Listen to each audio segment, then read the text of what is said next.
বহুল আলোচিত সমালোচিত ওয়ান ম্যান আর্মি খ্যাত ডিবির হারুন এখন কোথায় তা নিয়ে আলোচনা যেন থামছেই না। ছাত্র আন্দোলনের বেশ আগে থেকেই বিতর্কিত ছিলেন ঢাকা মহানগর পুলিশের অতিরিক্ত কমিশনার হারুনুর রশিদ। গত জুলাইয়ের শেষ সপ্তাহে বৈষম্য বিরোধী ছাত্র আন্দোলনের 6 সমন্বয়ককে হাসপাতাল থেকে চিকিৎসাধীন অবস্থায় টেনে হিসড়ে তুলে নিয়ে যাওয়া হয় সাদা পোশাকে। আর এই ঘটনার মাস্টারমাইন্ড ছিলেন গোয়েন্দা পুলিশের শীর্ষ এই কর্মকর্তা। তিনি বারে বারে কারণে অকারণে আলোচনায় আসতেন, এখনো আছেন আলোচনায়। তবে আওয়ামী লীগ সরকার পতনের পর থেকে উধাও হয়েছেন, কোথাও খোঁজ মিলছে না। কেউ বলছেন দেশ ছেড়ে পালিয়েছেন, আবার কেউ বলছেন গণপিটুনি খেয়ে এখনো হাসপাতালে ভর্তি আছেন।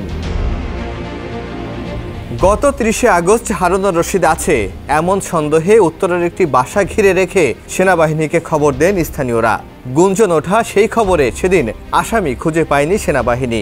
তবে যেটি সত্য হোক না কেন, সাবেক ডিবি প্রধান হারুনুর রশিদ এখন কোথায়, দেশে নাকি বিদেশে, তা সুস্পষ্টভাবে জানতে চাই দেশের সাধারণ মানুষ।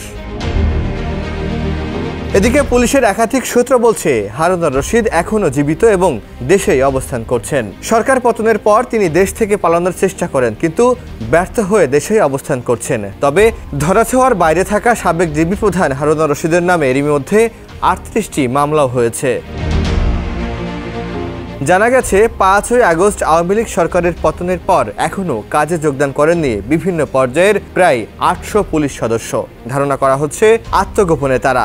এদিকে কয়েক দফায় কাজে যোগদানের নির্দেশ দেওয়া হলেও কোনো হদিস নেই পুলিশ সদস্যদের।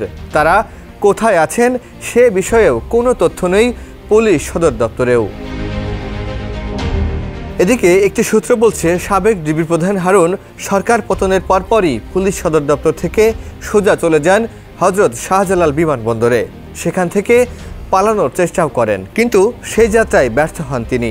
এ সময় সেনা সদস্যরা তাকে আটক করেন, তবে সেখান থেকে তাকে কোথায় নেওয়া হয়েছে তা এখনও জানা যায়নি। ওই সময় ডিবি হারুনের আটকের খবরটি ছড়িয়ে পড়লেও তার সত্যতা মেলেনি কোথাও। ডেস্ক রিপোর্ট, সমকাল।